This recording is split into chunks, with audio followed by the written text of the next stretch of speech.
चौधरी जी, आपको लगता है कि अब कम से कम ये खत्म होना चाहिए, कुछ ऐसा भी होना चाहिए कि जिस पर आपराधिक मुकदमा है, भले ही वो राजनीति से प्रेरित है, वो चुनाव तो नहीं लड़ेगा, कम से कम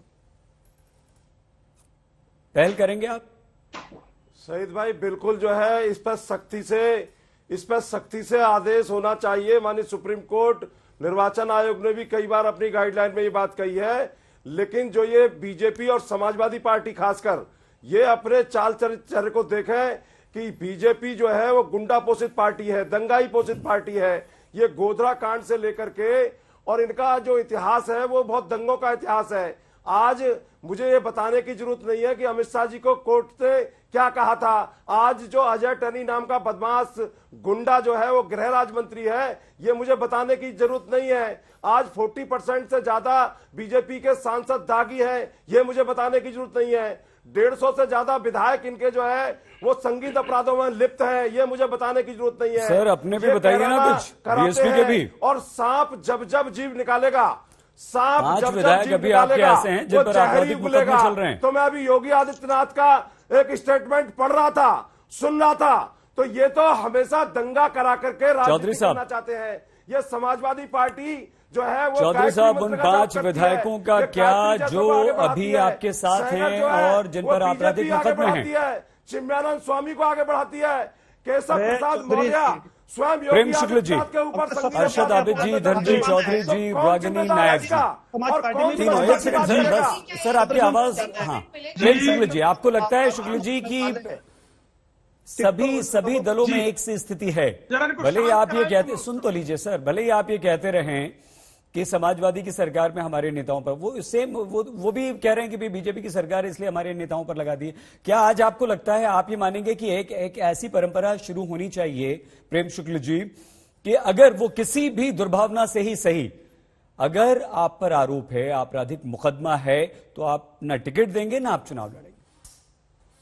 देखिए, अभी रागिनी जी कह रही थी और बहुत पाक साफ बता रही थी, इस आधार पर राहुल गांधी क्या चुनाव लड़ने के पात्र होते हैं? उन पर 420 का मुकदमा है और 420 में बेल पर है। श्रीमती सोनिया गांधी 420 पर बेल पर है।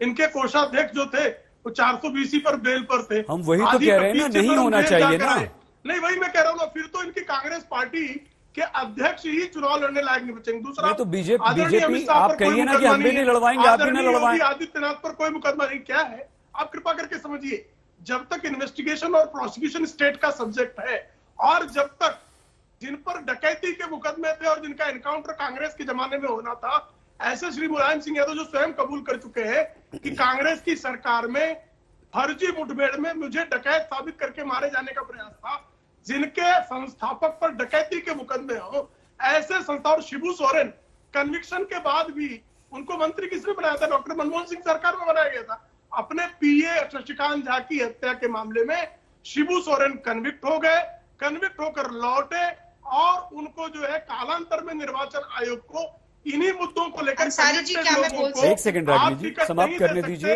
यह नियम बनाया गया। तो भारतीय जनता पार्टी में कोई हार्डकोर क्रिमिनल नहीं है, जबकि आजम खां पर हार्डकोर क्रिमिनल दिखाई देते हैं। ठीक है, आजम खां पर कायती प्रजापति हार्डकोर क्रिमिनल है। गंभीर अपराधी, कम अपराधी, छोटा अपराधी, बड़ा अपराधी। हमारा छोटा अपराधी है, आपका बड़ा अपराधी है। लेकिन डॉक्टर रागिनी, अब तो आपके अध्यक्ष, पूर्व अध्यक्ष पर ही सीधे प्रेम शुक्ल जी आरोप लगा रहे हैं। कहा कि कर लीजिए, हम तो मान लेंगे, वो तो चुनाव ही नहीं लड़ पाएंगे। अंसारी जी, देखिए, भारतीय जनता पार्टी के प्रवक्ताओं का काम ही है अनर्गल आरोप लगाना। जब योगी आदित्यनाथ की बात होती है तो इन्वेस्टिगेशन, मैं बीच में नहीं बोली भाई साहब, मैं बिल्कुल बीच में नहीं। अंसारी जी, शुक्ल जी अंसारी जी, आपने मुझे टोका था, एक को चुप कराइए। मैं एक पत्थर में कीचड़ में पत्थर नहीं उछालना। डॉक्टर रागिनी को बोलने दीजिए। शुक्ल जी, आपका जब समय आएगा तब बोलिएगा। जी डॉक्टर रागिनी, बात कीजिए अपनी पूरी।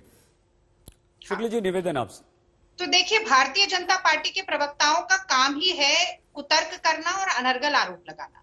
जब योगी आदित्यनाथ पर सवाल आप पूछेंगे तो कहेंगे कि आप देख लीजिए, इन्वेस्टिगेशन की स्टेज पे था कि कन्विक्शन था। और जब कांग्रेस के राष्ट्रीय अध्यक्ष और पूर्व राष्ट्रीय अध्यक्ष की बात आएगी तो इन्वेस्टिगेशन स्टेज और ये सब भूल जाते हैं। अपनी बारी आएगी तो कहेंगे कि पॉलिटिकली मोटिवेटेड हमारे ऊपर आरोप लगाए गए हैं। और जब दूसरों की बात आएगी तो कहेंगे कि उनको चुनाव लड़वाना ही नहीं चाहिए। ये आज तक की एक रिपोर्ट है। 18 मार्च 2017 की अगर दिखाई जा सकती है तो। ये आज तक नहीं लिखा हुआ है कि यूपी के नए सीएम योगी आदित्यनाथ के नाम दर्ज है कई संगीन मामले। उनके खिलाफ गोरखपुर और महाराजगंज में लगभग 1 दर्जन मामले दर्ज हैं, ये 3 बता रहे थे। और शांतनु जी से भी मैं उठाते हूँ जो बायोग्राफर हैं योगी आदित्यनाथ जी के।